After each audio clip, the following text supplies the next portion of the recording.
Vamos dar início agora à segunda aula, onde vamos abordar as necessidades nutricionais da primeira infância. Os objetivos da aula são entender a importância da nutrição adequada na primeira infância, identificar os principais nutrientes necessários para o desenvolvimento saudável, reconhecer as consequências da deficiência nutricional e excesso de nutrientes e examinar estratégias de intervenção e prevenção baseadas em evidência. Os primeiros 2.200 dias, que vai desde 100 dias da pré-concepção, 270 dias da gestação e os demais até o primeiro ano de vida, eles são imprescindíveis para o desenvolvimento e crescimento da criança, como já falamos.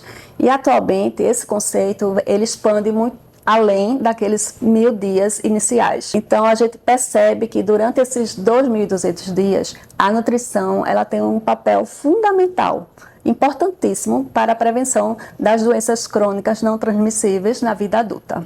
Justamente nesse período, ele tem um crescimento extremamente rápido, O peso do nascimento, ele triplica durante o primeiro ano e continua a aumentar nos anos subsequentes. Então, para manter a saúde também muscular e óssea, é necessário que se tenha nutrientes adequados, cálcio, fósforo, vitamina D, para o desenvolvimento dos músculos e do próprio esqueleto, E em relação à imunidade, também a nutrição ela está intimamente relacionada, porque as vitaminas A, vitamina C, zinco, entre outros, eles são necessários para a manutenção do sistema imunológico saudável, justamente na prevenção de infecções.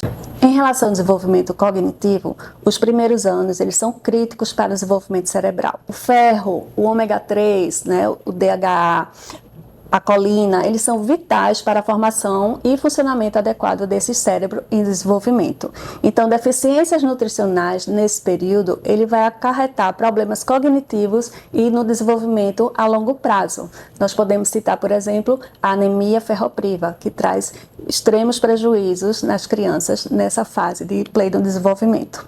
Aqui no slide nós podemos perceber a quantidade de sinapses que vão ocorrendo do nascimento até os 6 anos de idade. Então, imagine o prejuízo que as carências nutricionais vai impactar nesse cérebro em desenvolvimento. E aqui nós também temos uma imagem, um gráfico, mostrando o desenvolvimento cerebral humano e as diferentes funções que eles vão ao longo desse período adquirindo. Então, é uma fase de extremo desenvolvimento, tanto no crescimento quanto nas habilidades e aquisições de habilidades emocionais e para a vida. Nessa outra figura aqui, nós vemos o desenvolvimento cerebral humano, e a velocidade com que essas conexões elas vão se formando para que as funções e as aquisições dos marcos de desenvolvimento, inclusive, vão acontecendo. É nesse período também que ocorre a formação dos hábitos alimentares. Então, a introdução alimentar, ela vai ter um impacto muito grande, na vida dessa criança, porque a introdução desses alimentos, eles vão influenciar as preferências alimentares e os hábitos futuros dessa criança. E a gente sabe que os hábitos alimentares estão intimamente relacionados com a prevenção da obesidade. É preciso que a criança, nessa fase, ela tenha os hábitos alimentares saudáveis bem estabelecidos. As necessidades nutricionais das crianças de 0 a 5 anos, elas são únicas e variam conforme o estágio de desenvolvimento e a idade propriamente dita.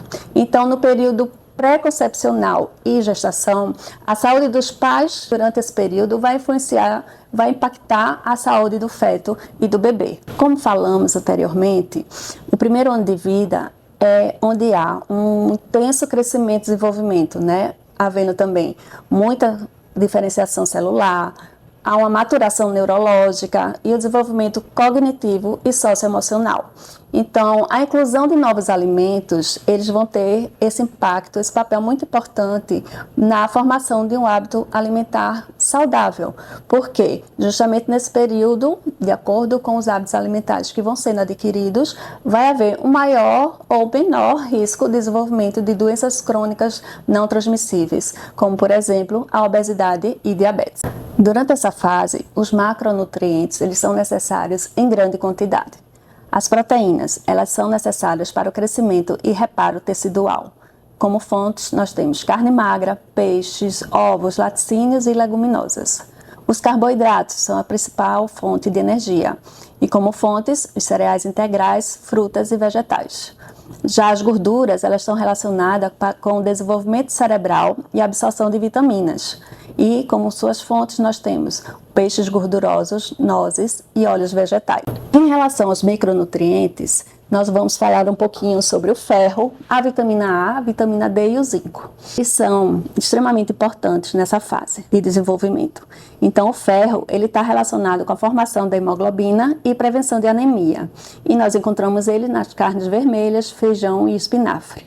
A vitamina A tem relação com a visão e a função imunológica, né? E é encontrada no fígado, leite fortificado, vegetais verdes e amarelos. A vitamina D, ela está relacionada com a saúde óssea e também tem uma participação em relação à função imunológica. E a fonte de vitamina D é a exposição solar, peixes gordurosos e leite fortificado. O zinco, por sua vez, ele está intimamente relacionado com o crescimento e com a imunidade e é encontrado nas carnes, mariscos, laticínios e nozes. No segundo ano de vida, ainda há um intenso desenvolvimento cerebral e ele pode ser afetado por interações gene-ambiente, né? Então, aqui, conforme a gente pode ver no slide, no segundo ano de vida, além disso, é orientado, né? Manter a amamentação. A introdução alimentar, ela deve ser feita de forma correta, de acordo com as orientações atuais, que houve algumas modificações, como por exemplo o suco de frutas, que só deve ser introduzido a partir de 1 ano de vida, né? Então antes não. A gente vê também em relação esses alimentos, eles devem ser variados e nutritivos, evitar alimentos de baixa qualidade nutricional e garantir a suplementação adequada de ferro e vitamina A, né? A vitamina A sempre quando for necessário. E do 3º ao 5º ano, há um maior aumento, né, da autonomia dessa criança e normalmente é a fase em que elas vão dar início à vida escolar. Então é importante que todo esse investimento, digamos assim, que foi feito nesse período, que todo esse investimento ele não venha por água abaixo, né? Que apesar da autonomia, apesar da presença da família não estar mais tão intensa quanto no 1º ano de vida, é necessário, sim, manter hábitos alimentares saudáveis para a prevenção das doenças crônicas não transmissíveis na idade adulta. Chegamos ao fim dessa nossa aula e, para concluir, eu queria enfatizar que a Sociedade Brasileira de Nutrologia, ela recomenda fortemente que os profissionais de saúde tenham ciência que essa janela de 2.200 dias, ele é o período ideal para a atuação do profissional para garantir a saúde presente e futura de nossas crianças.